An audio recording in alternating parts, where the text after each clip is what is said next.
Walang preno kung bumatikos. Malalim at makatwirang komentaryo. Mag-ingat ang mga politikong gumagawa ng kalokohan at baka kayo ay tamaan ng Rapid Fire! Pinag-iisipan daw po ng palasyo, mga kaibigan, kung magdadaos ng live press briefing si Presidente Duterte para po mawala na raw yung pong mga usap-usapan o chismis tungkol sa kanyang kalusugan. Pahayag naman ng isang senador, Vice President Leni Robredo, kailangang humanda na po para pumalit sa pwesto. At may balita po na 7 tauhan ni Paulo Duterte sa Kamara ang sabay-sabay na nagbitiw sa kanilang pwesto. Yan po mga pag-uusapan natin patungkol sa kalusugan pa rin ng ating presidente. Siya ba'y meron pang kakayahan mentally and physically para pamunuan ng ating bansa bilang Pangulo? Yan ang tanong. Sabi nga nung araw, yun eh. Ayon naman sa mga sipsip, mas malakas pa raw siya sa kalabaw. Talaga? Balakas niyan. Makakabuhat pa ng barbell yan, di ba? O kaya makapagbabaras pa yan. Palagay ko, baras ang sports niyan. Kasi yung baras lalambitin ka eh. Lambitin sa pwesto. Bueno, mga kaibigan, ayon ho sa Malacanang, ano raw, pinag-uusapan daw yung posibilidad na makapagdaos ng live press briefings si Presidente Rodrigo Duterte para po mawala raw yung agam-agam, yung pagdududa tungkol sa kanyang kalusugan. Sabi ho ni Harry Roque, mga kaibigan, ito pong wala pang sinabing totoo, kundi puro kasinungalingan, we're talking about it. Mga kaibigan, kung talaga wala sakit yan, ba't kailangan pag-isipan? Di ba? At bakit kailangan pag-usapan? Karaka-raka, ito ko, di ba? Dadago ka ng dibdib. Parang si Tarzan, di ba? Malakas pa ako. Sino lalaban ng boxing? Parang si Erap, di ba? Kung maghahamon ka ng boxing, doon ka sa ring. Umakyat ka muna. Ngayon, again, he's a lawyer. No kinalaman ng lawyer. Lahat naman ng tao, lawyer, doktor, namamatay lahat yan eh. Mga kaibigan di ba? Nagkakasakit lahat yan. He knows his obligation. Alam man niya ang obligasyon niya, ginagawa niya ba? Yun ang tanong eh. He took an oath kasi hindi mo magagawa ang obligasyon mo kung itinatago, di ba? Paano ho? Kung yung tunay na kalagayan, mga kaibigan, itinatago, paano niyang gagampanan ang kanyang obligasyon? He took an oath as a lawyer and as president. Nagyayabang kayo eh. Titulo-titulo eh. Walang kinalaman yung pagiging lawyer doon sa kanyang estado ng kalusugan. Diba? Sapagkat yun ang kinu-question ngayon. As president to uphold the laws. Yun pala naman eh. Alam mo yun, di ba? Alam niya yun. Laws of the land and the Constitution. And the Constitution only says if there is serious illness, is there an obligation to reveal to the public the details of his health condition. Dito na ho tayo nagkakaleche-leche pag abogado nagsasalita, hinahanapan pilit ng teknikalidad yung batas. Mga kaibigan, ang ibig sabihin daw nito ni Roque, kung meron lamang serious. Okay. Una, si Presidente Duterte ang nagsabi na meron na siyang patungo sa stage 1. At ikaw mismo nagsabi, Roque, na matagal na yung payo sa kanya ng doktor na tumigil siyang uminom at yung tungkol sa stage 1 cancer. E di anong stage na ngayon? May nagsabi sa atin, kung totoong yan, cancer sa esophagus, there is no such thing as stage 1. Pag nalaman mo yan, stage 4 kagad o stage 3 kagad. Yan ay ayon sa nagbigay sa atin ng impormasyon, mga kaibigan. Ang sinasabi, if there is a serious illness, is there an obligation to reveal to the public? Doon lamang daw i-reveal kung merong seryosong illness. E paano nga tayo magkakaalaman kung ayaw ninyong hindi siya nagpapakita? Hindi ba?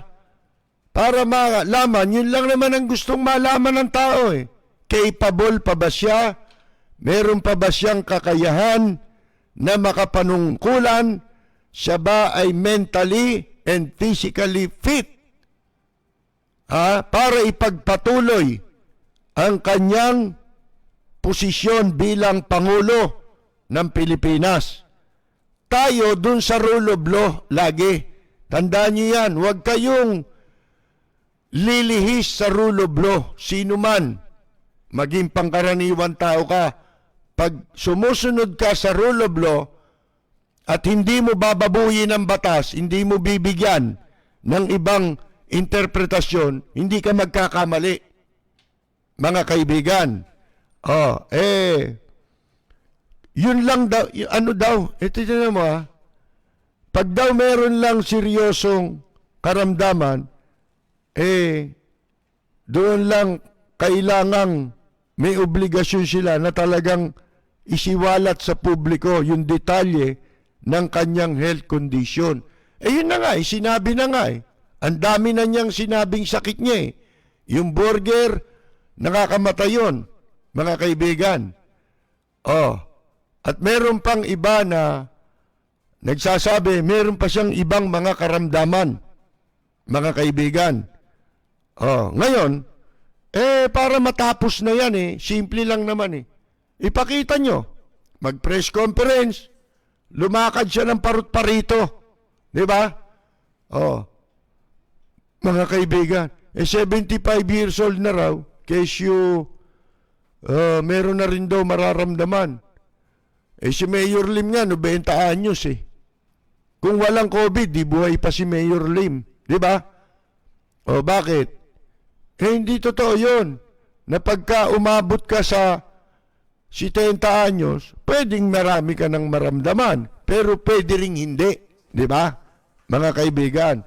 At saka ito, tignan ninyo, mamaya babasahin natin ulit yung konstitusyon. Doon makikita ninyo, pinaglalaroan nila yung provision ng konstitusyon. Iniiwasan nila na na sundin yung sinasabi ng saligang batas.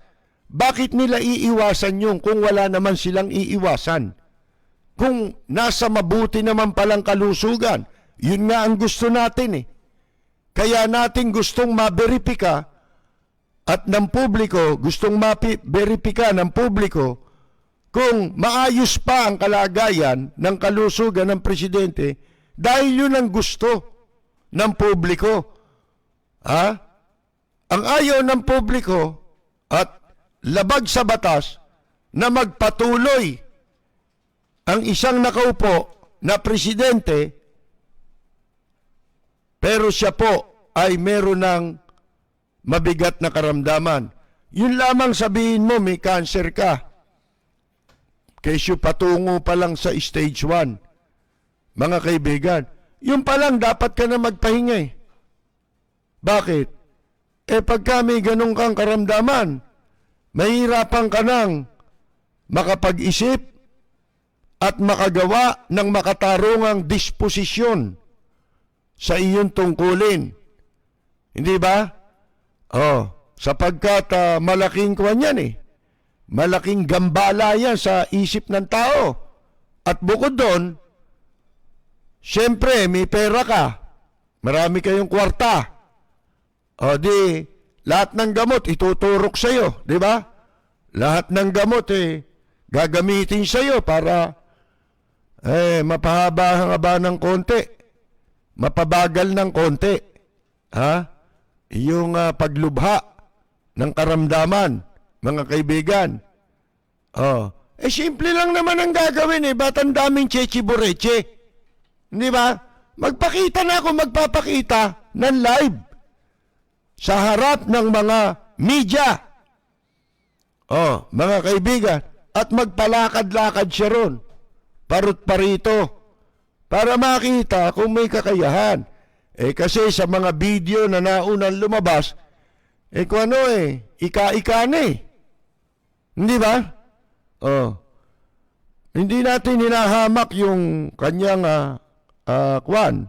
katandaan, mga kaibigan. Kung hindi, yun ang nasa batas eh. Mga kaibigan eh. Kailangan ang presidente walang seryoso na karamdaman. Ito nakalagay sa saligang batas na binabaluktot nila. In case of serious illness of the President, the public shall be informed of the state of his health. The members of the cabinet in charge of national security and foreign relations and the chief of staff of the armed forces of the Philippines shall not be denied access to the President during such illness. Maliwanag yon. Ano ang baluktot na ikinakatwiran ni Presidente Duterte? Wala raw sinasabi o binabanggit dito, mga kaibigan, meron siyang sinasabi na hindi kasali dito eh. Hindi raw maliwanag. Wala raw specific yung pinaka-proseso kung paano gagawin. Yung mechanics, yon. Mga kaibigan, ginagawa niyang ito eh. Itinutulad niya, maliwanag itong probisyon na ito, walang malabo dito. Sila lang ang nagpapalabo. At yung katwirang baluktot ni Presidente Duterte, yun lang pinalalabo niya itong nakalagay sa saligang batas.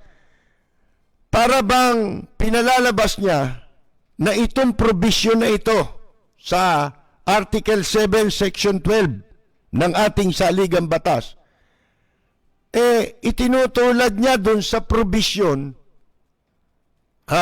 ng political dynasty. Magkaiba yun. Ano ba sinasabi dun sa anti-political dynasty provision sa ating saligang batas? Ang nakalagay doon, mga kaibigan, kinakailangang magpasa ng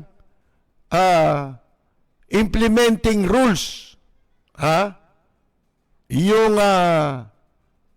Kamara, yung Kongreso, Senado at Kamara ng mechanics ng batas, mga kaibigan, na may kaugnayan sa political dynasty na ipinagbabawal sa saligang batas. Ipinagbabawal ang political dynasty pero wala silang hindi ni sinusunod ng mga mambabatas yung pong paggawa ng enabling law, yung batas na magpapatupad sa political dynasty sapagkat nasasaad dun sa provision na kinakailangang makapagpasa ng enabling law.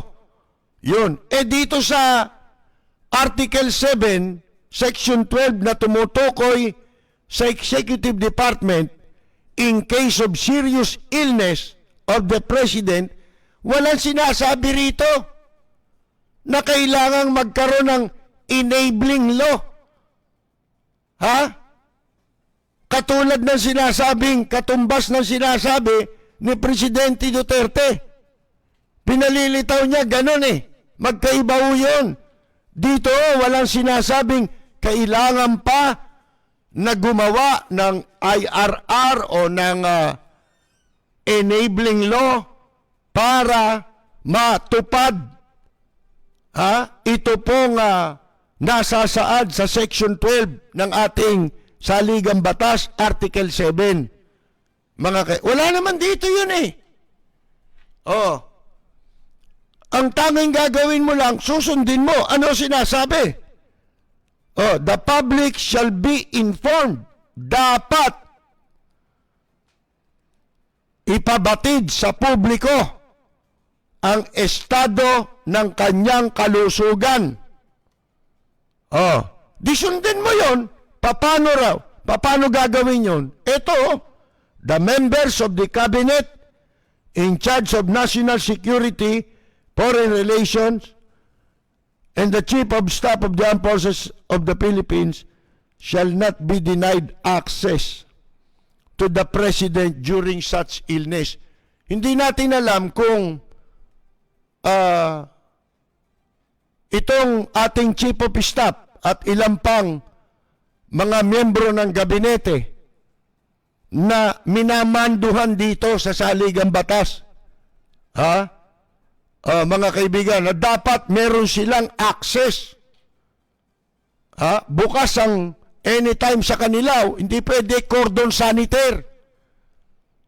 Hindi pwedeng itago ng isang tao yan na laging kasama si Bongo. Hindi pwedeng isang tao. Unang-una, wala siya ron sa binabanggit na miyembro ng gabinete. Hindi si Bongo kasali dito. Mga kaibigan, senador siya may mababasa ka bang senador dyan? Wala naman nakasulat na senador dyan Mga kaibigan Ibig sabihin, walang access. Hindi nila sinusunod itong nakasulat sa Saligang Batas natin. Mga kaibigan, ang liwaliwanag sundin mo. Pero, yung serious illness, sino ang pwedeng magdetermine yan? Siyempre, unang-una, asan ang mga medical records niyan? Asan? For the past, halimbawa, 1 year. Mga kaibigan, 6 months na lang. Nakaraang 6 na buwan. Asan ang medical records niyan? Dinodoktor na, ilabas nyo. At kung merong susuri, dapat yung hindi pwedeng takutin. Yung hindi pwedeng pasunurin sa gusto nila. Yun ang dapat sumuri. Hindi ba? Mga kaibigan? Kasi hindi nila sinusunod Tinatago nila ang katotohanan sa publiko. Ngayon, sasabihin ninyo, pinag-iisipan ninyo, di lalo lang ninyong pinalalakas ang hinala, ang suspecha. Lalo ninyong pinatatatag ang suspecha ng tao. Dahil kung yan po talagang maayos ang kalusugan, wala kang dapat na pag-usapan Hindi ba? Wala kayong dapat na pagmitingan. Lalabas ba natin? Papakita ba natin? Ipe-press con ba natin? Wala nang ganun-ganun. Di ba? Ito ko. Dagukam ko pa, dibdib ko. Para ako si Tarzan, Malakas pa ako sa kalabaw, Sabi ni Bongo. Di ba? Malakas pa raw sa kalabaw. Mga kaibigan. Sabi pa ni Roque, we're editing it tungkol dun sa ano sa mga pre-tape nung Martes pala ito na isa himpapawid. Sinabi raw ni Presidente Duterte na siya'y pinayuhan ng kanyang doktor na tumigil sa pag-inom as his Barrett's esophagus was nearing stage 1 cancer. Sinabi niya to Martes.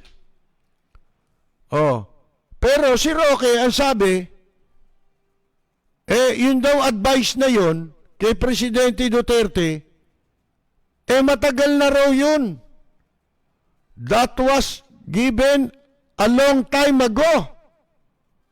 Mga kaibigan, tignan ninyo, sino nagsisinungaling dito? Kasi kung sinabi niya nung Martes, malapit na siya sa stage 1 cancer, pagkatapos sinabi ni Roque na long time ago pa yan, nung stage na ito. Di ba?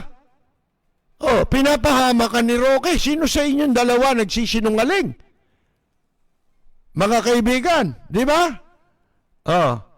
At kanila ring binagyang katwiran yung pag-i-edit, pagputol-putol, paggupit-gupit doon sa mga talumpati o pagsasalita ni Presidente Duterte. Ang sinasabi, it was intertwined with this meeting with several cabinet members. Anong intertwined his meeting with several cabinet members? Anong ibig mo sabihin? Di ba ang intertwined hindi mapag-ihiwalay? Ano ibig sabihin mo ron? Ito kung magsalita, puro walang kabuluhan Mga kaibigan mali ang paggamit kasi nagpapalusot, di ba? Nagsisinungaling. Ganyan talaga pag nagsisinungaling ka, magkakabuhol-buhol ang sinasabi mo. Sabi, we're editing it because it's not just an address to the nation. It's also a meeting with select members of the cabinet. Wala naman kayong meeting, kwentuhan lang napapanood namin lagi. Magsasalita lang siya. Wala pang importante tungkol doon sa mga problema kung ano ang gagawin ng gobyerno sa lalo na dito sa pandemya. Wala naman kayong ginagawa We edit out of the portions which are not for public consumption. Alin yun? Alin yung hindi for public consumption? Di ba? Meron bang hindi for public consumption, public official yan? Ang sinasabi mo? Taran!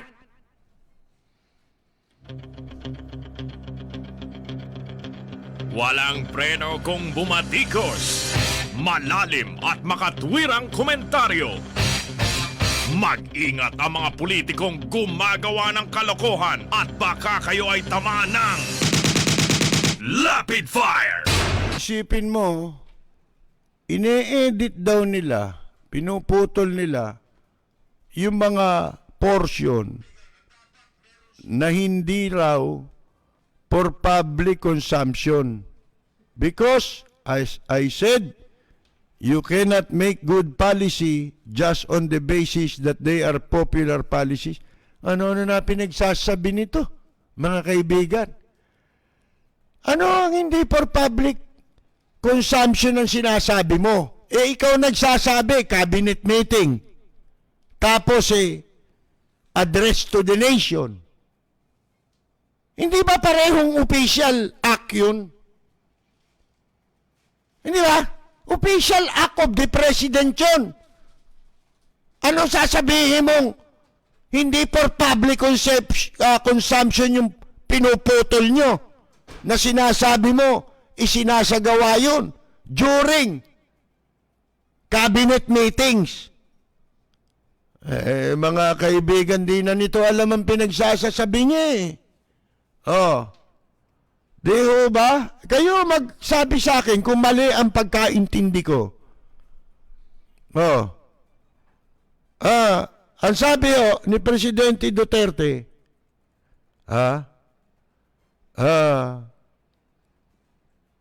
he is not required by the Constitution to disclose any serious health problem he might have.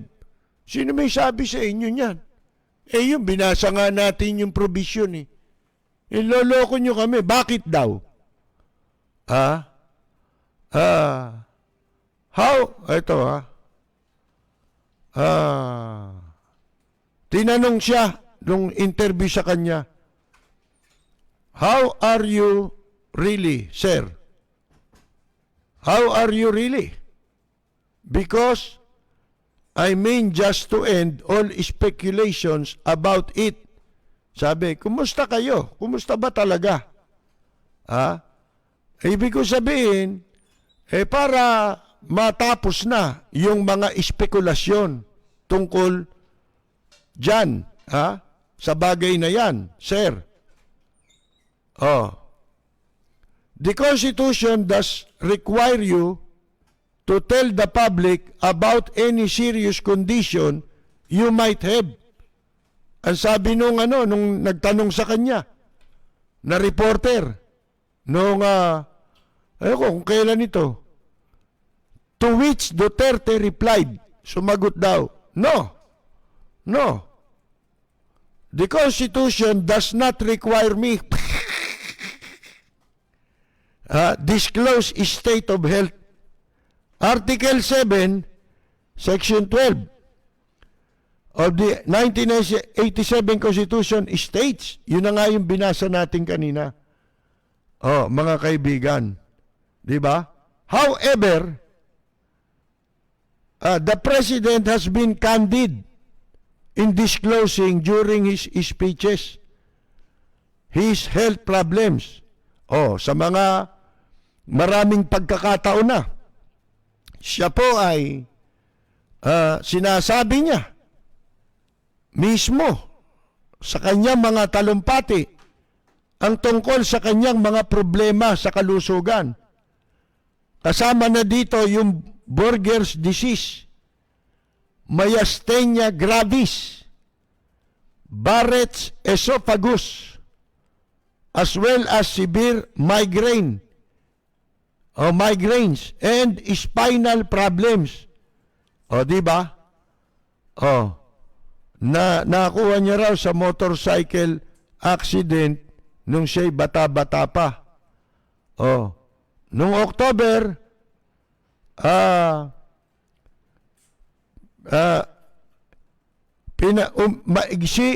pinaigsi yung kanyang biyahe sa Japan dahil sa unbearable pain, hindi matagalang sakit na nararamdaman sa kanyang likod kasunod ng isang aksidente sa motorsiklo. Di ba, meron pang litrato na sumemplang siya doon lang sa Malacanang, di ba? Nagpakuha lang ng litrato ron. Di natin alam. The palace announces that the President will cut short his trip to Japan. Matagal na to last October to Ito yung kinoronahan yung bagong emperor ng Japan di ba? Yung tinutukoy nila. Due to unbearable pain in his spinal column near the pelvic bone as a consequence, etong lahat ng sinasabi niyang ito na sakit, hari nawa, hindi totoo, mga kaibigan. Kasi ayaw natin na hindi tama sa batas, labag sa rule of law. Natitiisin nating mamamayan ang meron tayong presidente na inutil. Di ba? Hindi lang inutil sa China, laban sa China, kundi inutil pa. Nagampanan ang kanyang tungkulin. Hindi ho ba?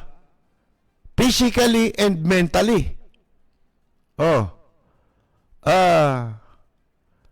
For purposes, sabi niya, of performing my functions as president, I'm all right. 74 years old. Huwag mo akong tanungin if I am the best, at the peak of my health. I am not. Oh, inamin niya rin mga kaibigan Oh, kaya ngayon, eto na naman sa balita na itong si isang abogado na si Dino De Leon ay muling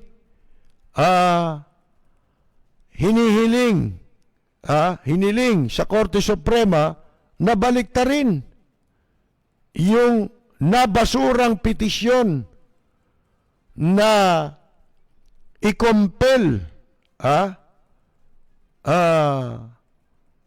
yung public disclosure ng medical bulletin ni Presidente Duterte.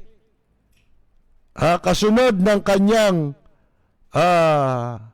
sinabi na siya ay patungo na sa stage 1 cancer. Pero sabi ko nga sa inyo, ang tinutukoy niyang cancer dito nung isang beses, yung esophagus, di ba?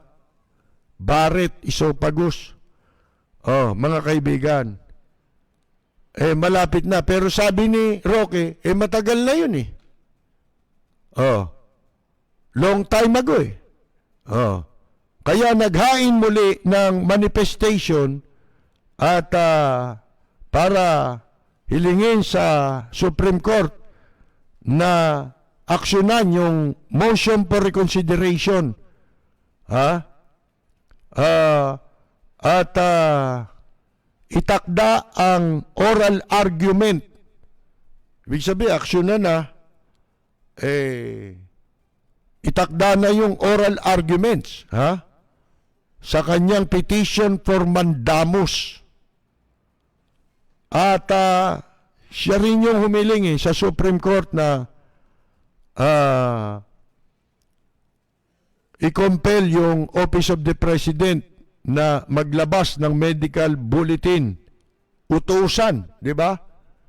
Yung Office of the President na ilabas ang medical bulletin ni Presidente Duterte, pero pinagbotoan 13-2.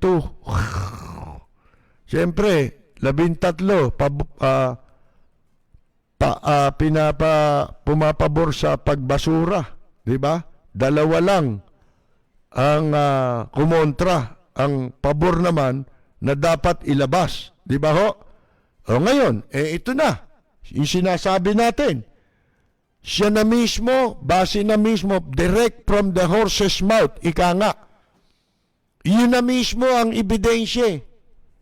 Yung kanyang pahayag na siya may karamdam. Pagka ganon, makabubuting itigil mo na muna lahat, di ba? Lalo ang pressure na ikaw nanunungkulan ka sa bansa bilang Pangulo. Abay, hindi yan, hindi madaling bagay yan. Maliban na kung iba nagpapatakbo ng gobyerno, di ba? Mga kaibigan, at wala kang ginagawa kundi magkulambo. Hindi na umaalis sa Davao nandito yung Malacanang Ang seat of power nasa Metro Manila sa Maynila mismo, mga kaibigan. Ito ang sabi ng abogado sa kanyang panibagong motion para sa utusan ng Korte Suprema, yung mandamus yun hihilingin mo na utusan ang isang tanggapan katulad ng Office of the President para sila ay ilabas nila yung medical bulletin upang malaman ang tunay na estado ng kalusugan ni Presidente Duterte, kung siya nga po ay capable ba base na rin sa isinasaad ng ating saligang batas. Kung hindi ka na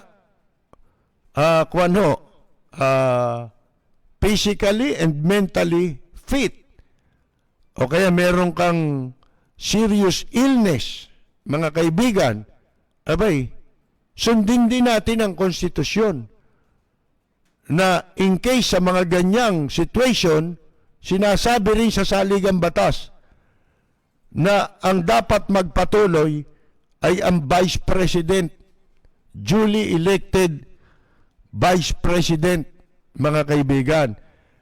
Napapansin natin, ito'y parang nagbabaying time sila. Di ba? Pinatatagal, lahat ng alibay, ginagamit para hindi masunod yung rule of succession. O kaya, meron silang masamang binabalak. Yun lang, rule of succession, masama na yun. Pagka yun ang iniiwasan mo, kaya ang daming cheche boreche, ang daming malakas paan niya. Ba't di lumilitaw? Diba? Bakit nakatape? Sino makapagsasabi kung kailan pa na itinape yun? Nakatape nga mga kaibigan Ang sabi pa nung abogado sa kanyang motion, considering the unsettling effects of the President's remarks in such a crucial time, we dispatch on the matter by enforcing the remedy our Constitution has provided for. Such a situation compelling the President to make a full disclosure on the state of his health. Ayan, mga kaibigan.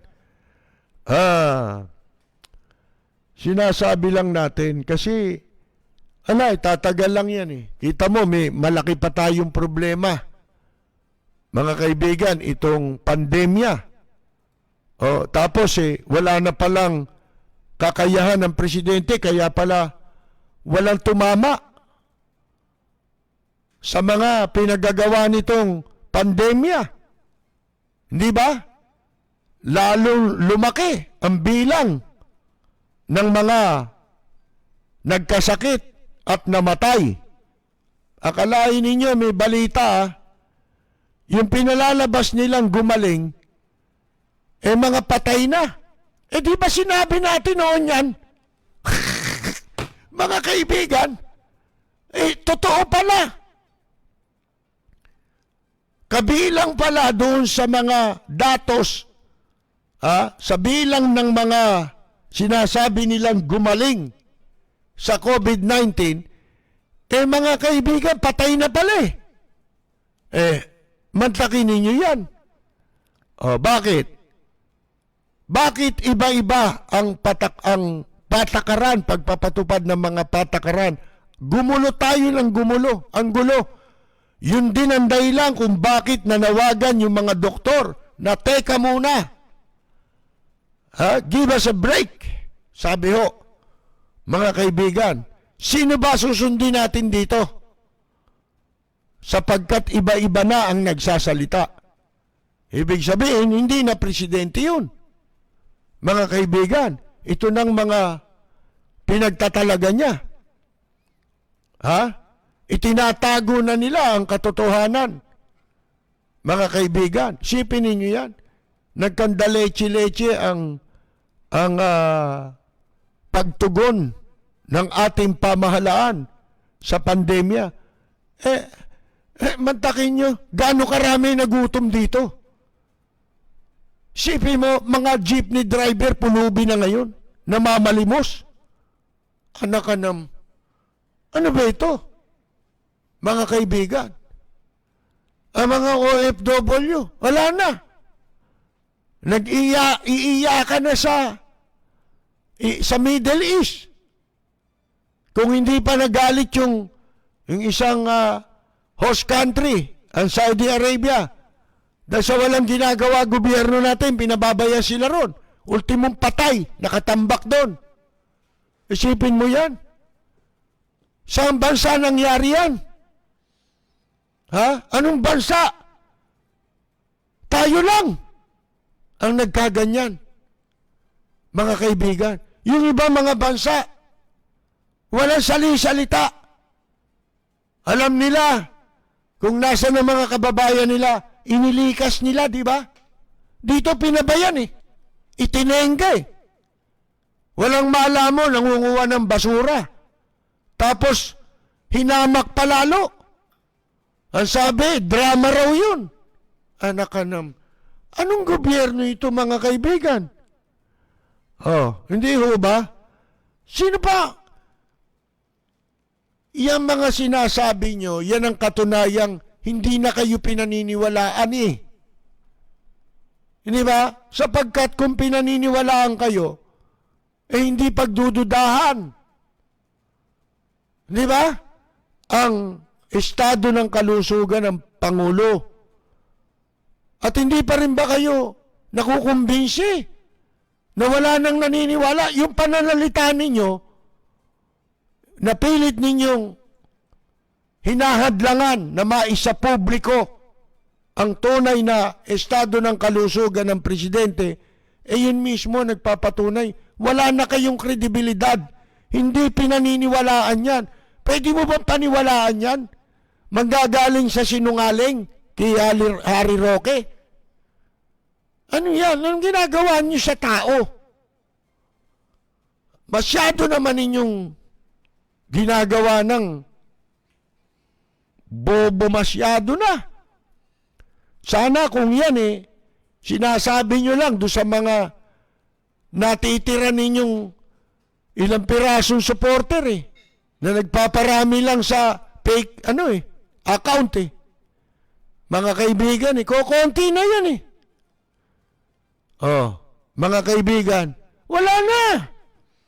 Kaya lang nandyan yung mga nagpaparami, bawat isa may 200 account, may bayad yan Oh, wala na, discredited na. Kaya ang tangi na lamang talagang makapagpapatigil sa mga espekulasyon yung ilabas nyo. Totohanan live. Palakarin ninyo ng parut-parito. Mga kaibigan, pagsalitain nyo, pagtanungin ninyo ang media. Hindi ba? Oh, sabi raw, pagka nagmura pa yan, baka raw sabihin nung aba, malakas pa pala nagmumura pa Jesus Mario Joseph, mga kaibigan, yun lang ang pwedeng makapagkumbinsi para matigil ang espekulasyon. At itong espekulasyon na ito, kaya nangyayari ay sinasagkaan ninyo ang karapatan ng publiko na malaman ang katotohanan.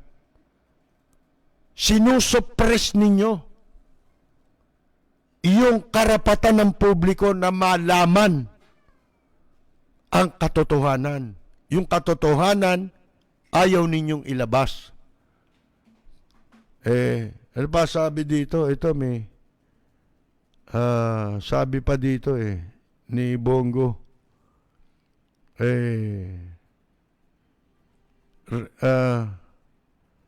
President Rodrigo Duterte remains in good health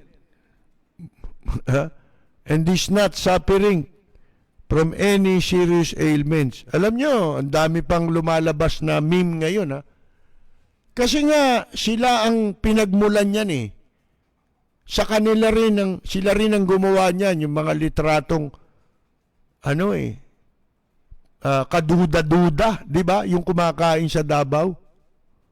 Oh, mga kaibigan. Ano yun Mas magaganda pa, mas kapani-paniwala pa yung mga binago Yung mga ginawang meme, mga kaibigan. Ito lumalabas ngayon. Huwag naman magagalit. Pero meron na hindi na maganda. Mukhang masama na ang lagay. Mga kaibigan. Oh. Kasi sila naglalabas nung mga hindi kapani-paniwalang ebidensyang magpapatunay na nasa maayos pang kalusugan si Presidente Duterte. Ito, tingnan ninyo. Nasa mabuti raw na kalusugan. At hindi ito nagdudusa sa anumang seryosong karamdaman. Ha? Yan ang sabi ni Bongo. Ba't ikaw nagsasabi niyan? Hindi ka nga doktor eh. Paano magkakaroon ng credibility yung salita mo? Ha? Yun na nga ang mas lalong magpapatindi ng hinala dahil ikaw yung kasama. Di ba? Unang-una, senador ka. Wala ka dun sa tinutukoy na mga opisyal ng gobyerno na minamanduhan ng saligang batas, sa saligang batas, na magkaroon ng access. Bakit ikaw ang may access? Bakit hindi ang Chief of Staff ang National Security, in charge ng National Security, at saka ng Foreign Relations? Hindi ka binabanggit doon eh. Walang senador doon. Therefore, sino ka para paniwalaan ng publiko? Di ba? Yung sinasabi mo. Sana kung nakalagay sa provision sa saligang batas, any senator, mga kaibigan, shall provide access to any senator. Wala naman ganun eh. Nag-pre-recorded din eh. Public address. Ito nga si Bongo, di na rin lumilitaw eh, di ba? Sa litrato mo na rin makikita eh. At saka doon sa, yung mga magawa sila ng video. Hindi mo alam kung kailan ginawa.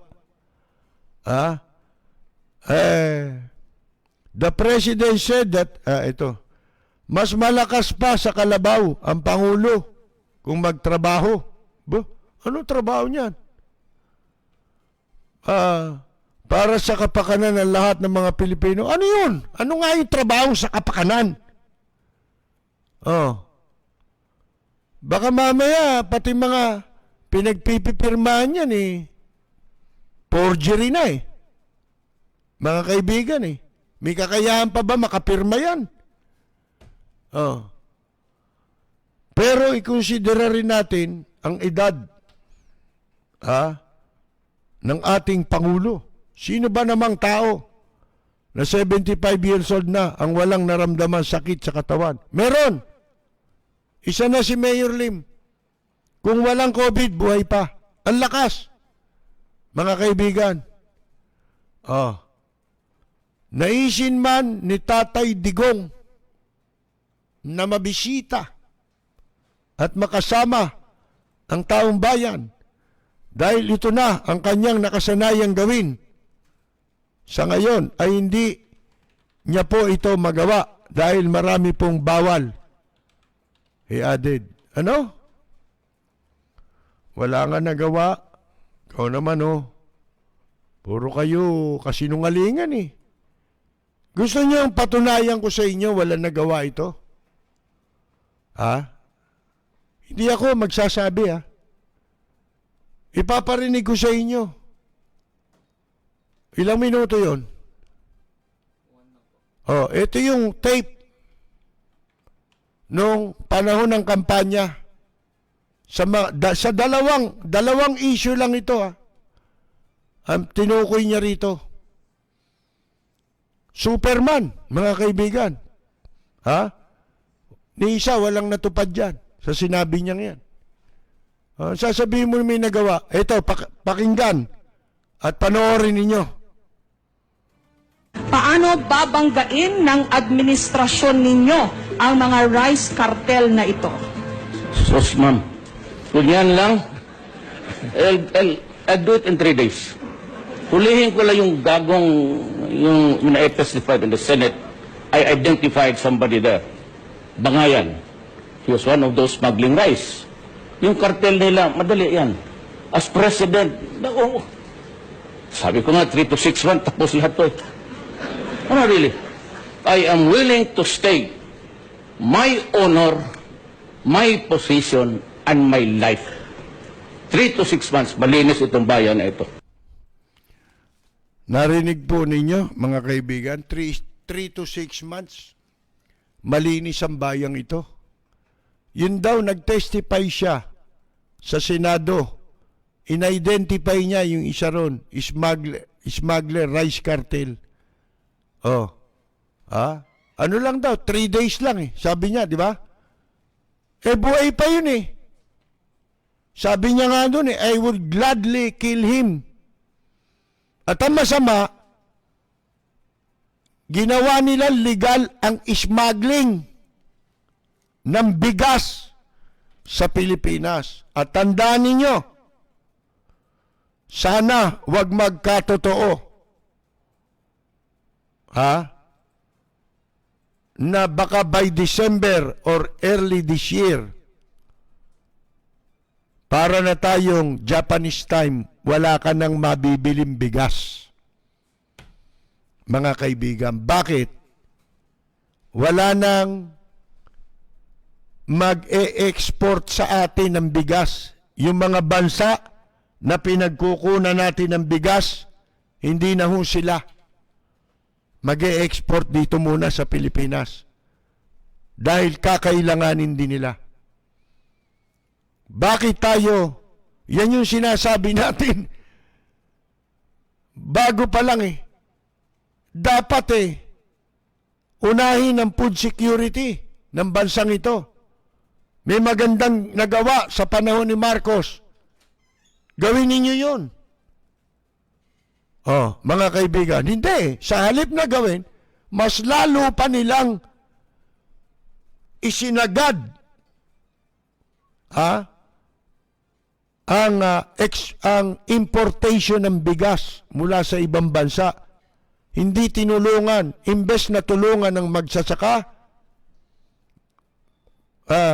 ibalik yung FTI. Mga kaibigan. At sana ay ibinalik din nila yung kamukha ng Masagana 99 sa panahon ni dating Pangulong Marcos. Walang nagreklamo sa panahon ni Marcos na mahal ang bigas. Wala nun. Mga kaibigan, may garapata yung bigas, may bukbok. Wala nun. Mga kaibigan, walang katarantaduhan nun yung bibili ka ng bigas, di ka katulad ngayon. Kung ano mabibili mong bigas, di ba? Durog na yung bigas. Mga kaibigan, yung pera mo buo, yung bigas na bibilin mo durog. Sipin mo yon. May nagawa ba ron sa sinabi niya yun? 3 to 6 months. Tsaka pansinin ninyo ang antikas ng pananalita niya ron. Ngayon, ganyan pa ba siya? Ilabas nyo. Lapid at sa mga listeners ngayon, binabati ko ang inyong programang Lapid Fire sa matapang at makatotohanang pagbabalita. Lagi po nating pakinggan ang programang Lapid Fire ni Kapersi Lapid. Ito po ang inyong katrupa at kaibigan, Manny Pacquiao. Maraming salamat po. Walang preno kung bumatikos. Malalim at makatwirang komentaryo. Mag-ingat ang mga politikong gumagawa ng kalokohan at baka kayo ay tamaan ng Lapid Fire! Kinumpirma po nitong si Deputy Speaker Paulo Duterte ang pagbibitiw ng kanyang 7 congressional staff sa House of Representatives. Ang isa dito ay Chief of Staff niya na pinagbitiw ng isang kongresista ng party list. Kinumpirma ito pagkasunod ng report na ito raw ACT-CIS party list Representative Eric Yap. Hindi ba ito kasosyo nila Bangayan sa bigas? Had asked the former chief of staff Attorney Sherwin Castañeda to resign. Yan. Following alleged mismanagement ba? Magtataka kayo, siyempre, stop ni Paulo Duterte, pagkatapos, ang nagpa-resign, si Eric Yap.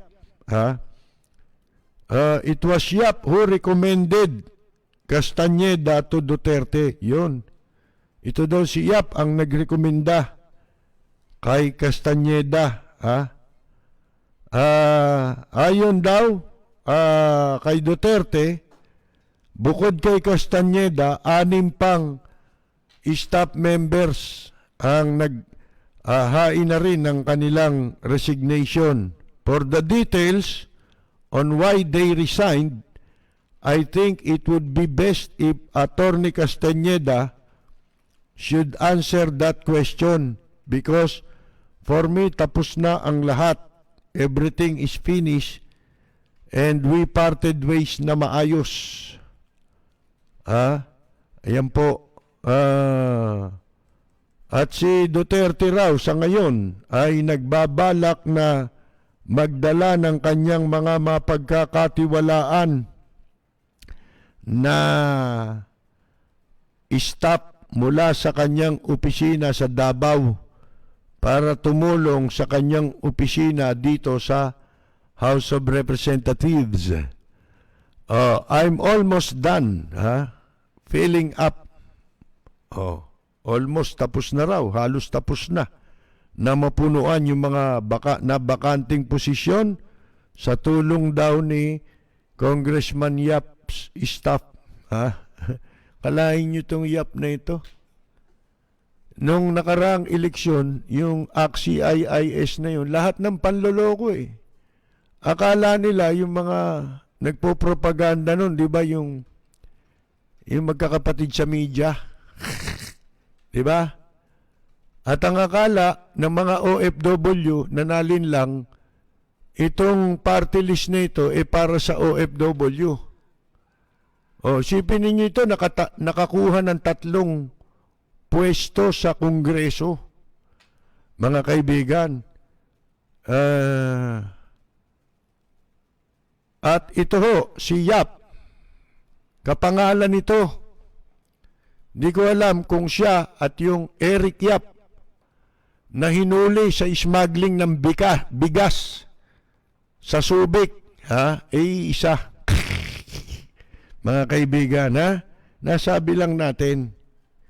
Ngayon, ako yung nagpasok sa kanya. Ako rin yung nagpa-resign sa kanya. Yan, sabi ni Yap. So ngayon, walang magre-receive unless ipadala sa Davao. So sa akin na lang pinasubmit. Mga kaibigan, siya nag-submit ng resignation. Sa kanya nag-resign, mga kaibigan. Ang tanong, ano katotohanan? Alam naman ninyo, hindi mga mapapagtiwalaan itong mga taong ito, di ba?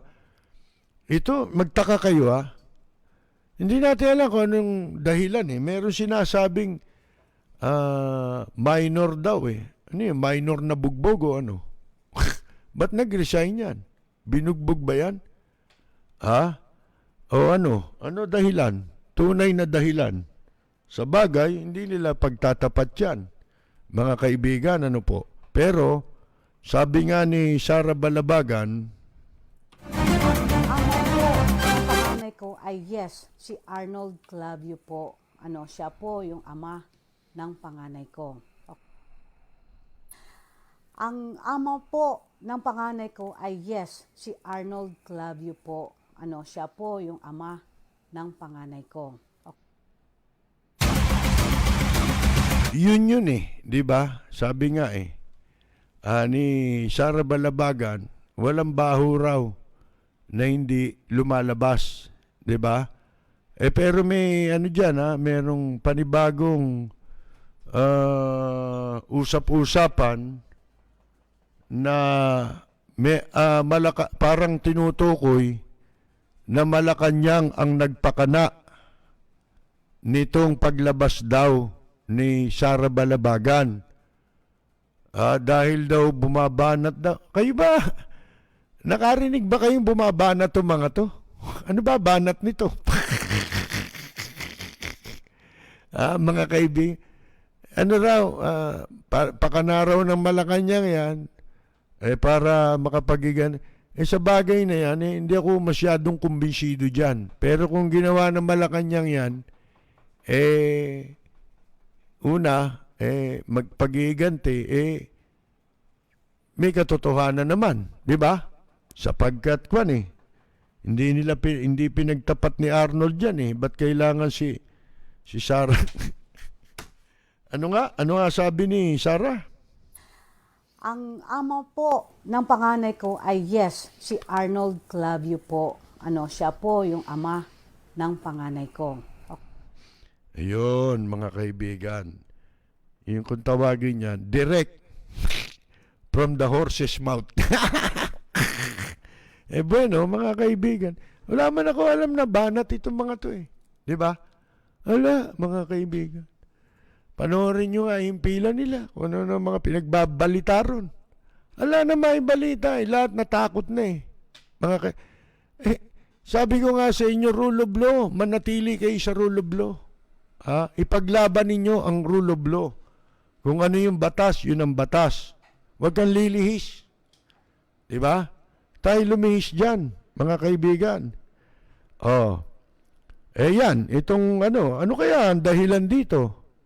Diba? Masyado ng high profile masyado sa Kongreso itong si Yap Mga kaibigan Akala mo, isa sa mga presidential son Kumakaasta rin ito Ito yung mga nanguna sa kwan, di ba? Sa pagpapasara ng ABS-CBN. Yun pala. Kaya pala, ganun siya kalakas, di ba? Hindi nga malayo na, na gawin niya yan, di ba? Yung pagpapasara sa ABS-CBN. Nitong si Yap. Di ba nandyan yung Tulpo? Asawa? Tsaka yung katandem ni Tulpong isa. Party list nila yun Sipin mo, nung manalo, hindi mo alam kung ano kinakatawan nito Ano ba kinakatawan nitong mga ito? Mga kaibigan, ito yung mga, alam niyo yung mga party list, mga peking congressman, pero sila ngayon ang mga nagsisipagsalitaan dyan sa Kamara, di ba? Hindi yung mga direct congressman. Alam nyo, may sinasabi ngayon na si Winnie Monsod yata ang nagsabi nito na tila may kumpirmasyon sa kanya na nagkaroon ng dayaan noong 2019 elections. Tandaan niyo si Winnie Monsod, ang asawa niya naging chairman ng Commission on Election, si Christian Monsod, na isa sa mga sumulat ng saligang batas itong 1987 Constitution. Ngayon, ito si Winnie Monsod, dapat pati yung 2016 election, 2016, 2019 election, masyadong garapal ang naging dayaan dyan. Hindi ba binigyan ko kayo ng example sa panalo ni Lito Lapid? Kaduda-duda yun Si Lito Lapid, mga kaibigan, bago tumakbong senador muli yan, kumandidato yan sa Angeles na mayor. Pagkatapos na matapos yung una niyang terminong senador, tapos na. So tumakbo siyang mayor. Talo Noong 2016, mga kaibigan, talo siya.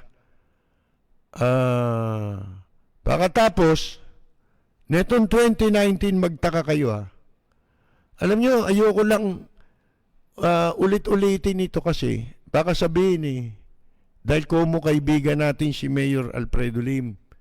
Totoo naman 2016, dinaya si Lim. Alam nyo yan Hindi ba lamang na si Lim? Lamang na sa unang resulta pa lang, niwala sa kalahati ang boto ni Erap. Pinalabas sa TV, mga kaibigan. Oh, matagal bago ulit nilabas ang resulta. Nung pangalawang ilabas, ang laki na ng boto ni Erap, bumagsak pa yung boto ni Lim. Ano tawag mo ron? Eh di ba dagdag bawas yun? Mga kaibigan, ang laking dayaan nun. Si Lim ang ang ebidensya ng nangyaring pandaraya sa eleksyon. O, ilan ang nilamang ni Erap pagkatapos ng eleksyon? Hindi pa nga tapos ang bilang eh. Pinroklama siya, ilan? Wala pang 3,000. Samantalang, ang lamang ni Lim sa kanya nung unang ilabas, mahigit 200,000 na si Mayor Lim, si Erap wala pang 100,000. O kaya biglang nag-blackout na namatay ang ilaw dun sa nawala ang kuryente doon sa Rizal Memorial. Mga kaibigan, na usually hindi naman doon ginagawa ang eleksyon. Ang bilangan doon sa stadium, sa Ninoy Aquino Stadium, mga kaibigan. Noong 2019, gano'n na naman ang nangyari.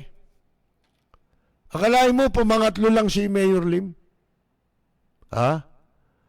Example, 2019 election, si Lito Lapid. Hindi ba lumalabas sila sa ang probinsyano, silang mag-ama? Okay. Kumandidato, senador, yung anak, mayor, sa Porac. Ngayon, habang papalapit ang eleksyon, yung mga survey, ito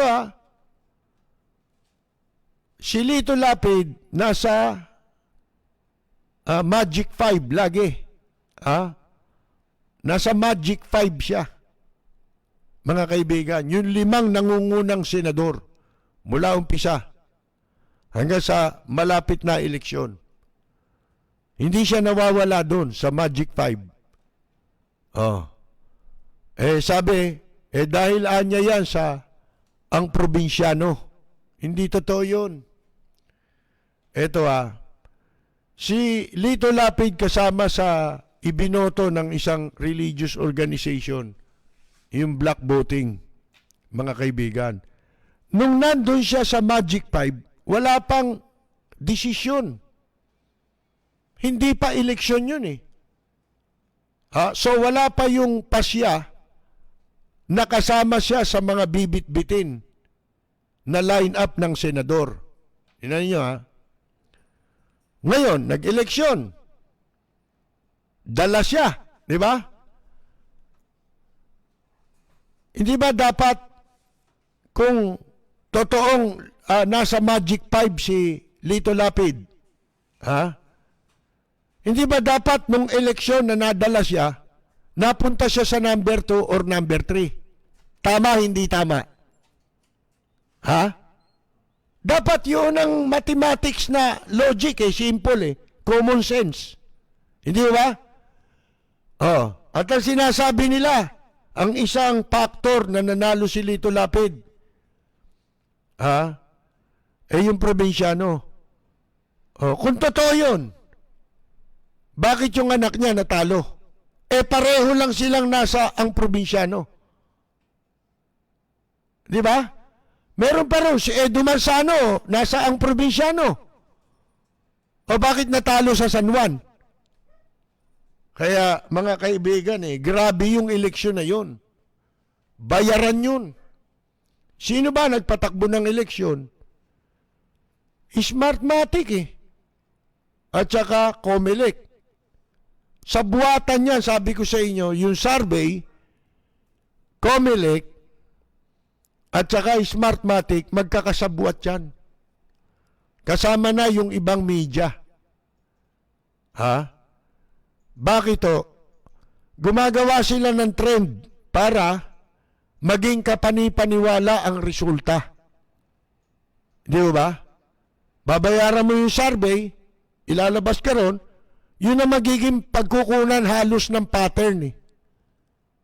Ha? Kung sino pananalunin ng COMELEC at saka ng Smartmatic, iaayon nila halos doon sa resulta ng survey. Ha? Para itong pandaraya sa Smartmatic at sa COMELEC maging kapanipaniwala ang resulta. Naintindihan ninyo? Kaya yung Smartmatic, dapat sa susunod na eleksyon, kung meron pa tayong eleksyon sa 2022, bumalik na lang tayo sa mano-mano. Wala nang mangyayari, mga kaibigan, sa ating bansa. Unang-una, ang eleksyon hindi dapat pinakikialaman ng mga dayuhan.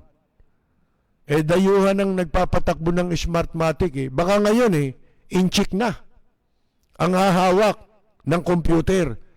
Diyan na kayo. Tapos na ang Pilipinas, mga kaibigan.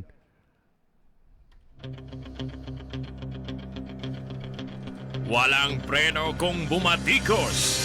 Malalim at makatwirang komentaryo. Mag-ingat ang mga politikong gumagawa ng kalokohan at baka kayo ay tamaan ng Rapid Fire! Ito ang, noong isang araw pa, o noong isang linggo pa ito itong iniulat ng COA, nabanggit na natin ito in passing, tungkol sa 1.83 million na nagasta sa paglamon ng Bureau, mga opisyal ng Bureau of Broadcast na isang tanggapan na nasa ilalim po ng Presidential Communications and Operations Office. Ayon sa COA, ayan po ay nadiskubre nila ang 1.83 million worth ng paglamon na nilamon ng Bureau of Broadcast Services. Itong Bureau of Broadcast Services, yan po yung nagpapatakbo sa government radio stations, mga kaibigan. Tuwing sila po ay magmi-meeting sa kanilang mga meeting, pero itong mga nagasta nila sa paglamon hindi po covered ng complete documentation. Labag sa batas. Mga kaibigan, ibig sabihin, pinalilitaw lang nilang nilamon ito. Diba? Nilamon nila. Isipin mo yan, budget na yan. Mag-meeting man yan, ilang tao lang yan Pag nag-meeting dyan ng 10 tao, marami na yan Bureau of Broadcast, 10 tao mag-meeting, marami na yan. Isipin mo, noong 2019, ganyang kalaki na alamon ninyo. Ano ba kinain nyo? Mga hayop kayo. Di ba? Ano nilamon ninyo? Ito, a total of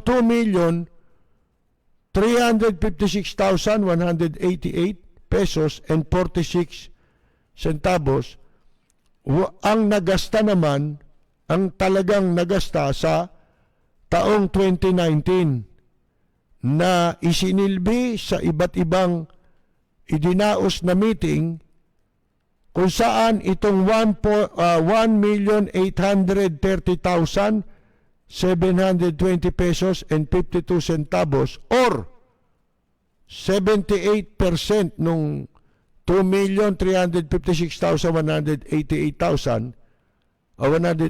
pesos.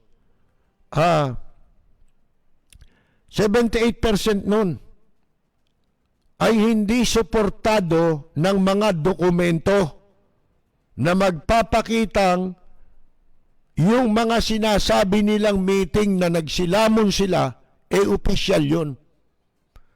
Alam niyo itong PCO, grabe ho yan ang corruption dyan. Mga kaibigan, matandaan ninyo, nawala na yung issue sa ASEAN, hindi ho ba? Mga kaibigan, nawala na eh. Oh, yun, almost 1 billion ang nawawala ron.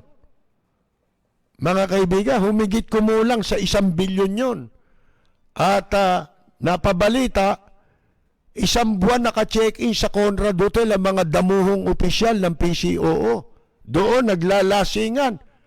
Sky is the limit, mga kaibigan. Isipin mo, 1 buwan. Nandun kayo. Oh, di ba, nabuko yan, pati yung mga sindikato nila sa pagbili ng mga ipinamahaging press kit, pati yung pag-upa ng mga sasakyan na ipinagamit sa mga staff nila sa PCOO. Mga kaibigan, katakot-takot na pondo. Sabi ko sa inyo, ito yatang administrasyong ito, pagsamahin mo lahat ang naging gobyerno ng Pilipinas, walang tatalo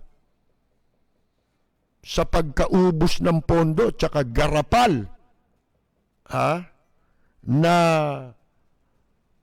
pagsasamantala sa pondo ng taong bayan. Walang katulad.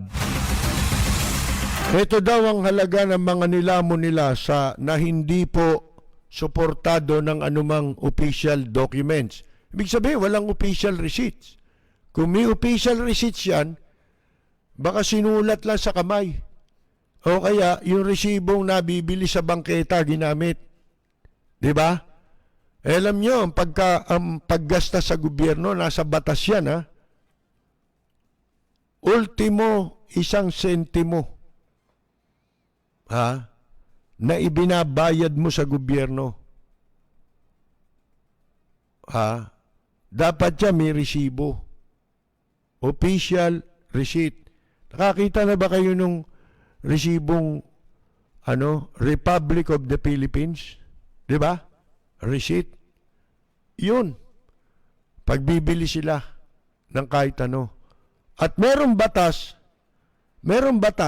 na dapat lahat ng gagastahin ng gobyerno ayon sa sa section 4.6 ng Presidential Decree number 1445. Claims against government funds shall be supported with complete documentation. At sa circular ng Commission on Audit 2012-001 that prescribes that all types of disbursements must be supported with sufficient and relevant documents to establish the validity claims. Batas mga kaibigan Ito ang sinabing hindi masuportahan ng official documents. Walang official na, siguro sinulat-sulat lang, type lang sa computer. Yan. O kaya, yung resibong katulad sa bangketa na nabibili. Noong January, meeting daw ito. Kalahin mo, lumamon sila ng 175,817 pesos 53 centavos. February, 342,000. Palaki ng palaki, no? 890 pesos and 55 centavos. Noong March, 71,343 pesos and 50 centavos. April, 100, daan-daan libo, no? Kung kumain. Mga kaibigan, sabi ko nga sa inyo sa kulungan, sa bilangguan, 2 lang ang kain dyan tanghalian, hapunan. Pinagkakasya, binabudgetan lang nila ang kada preso ng 50 pesos. Sipin mo yan. O wala pang 50 pesos. Para sa 2 pagkain sa tanghali at gabi. Samantalang itong mga taong ito, kung mag-meeting ito, ala namang meeting yan eh. Baka meeting yan eh. Kamukha nung nag-meeting dun sa Cavite, yung barangay. Di ba? Walang yari yung barangay na yun at saka yung sekretary nun, ano? Ha? Para pala mga alimangon sakang yung mga demonyong yun. Mga kaibigan, isipin mo, meron silang teleconference, nakaligtaang patayin, nakaligtaan nila may camera doon. Yung isang camera, pinatay pa ng damuhon chairman, di niya alam, may isa pa. Huling-huli sila, mga kaibigan. Si chairman nagbabakuna. Binabakunahan yung kanyang sekretary sa barangay. Ito, sa madalit sabi, hanggang Disyembre itong lamunan na ito. At noong Disyembre, malaki lamon. 211,000. Meeting, ganyang kalaki gastos. Mga magnanakaw itong mga hayop na ito, mga kaibigan, sa totoo lang.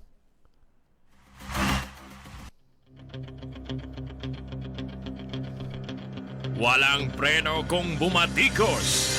Malalim at makatwirang komentaryo.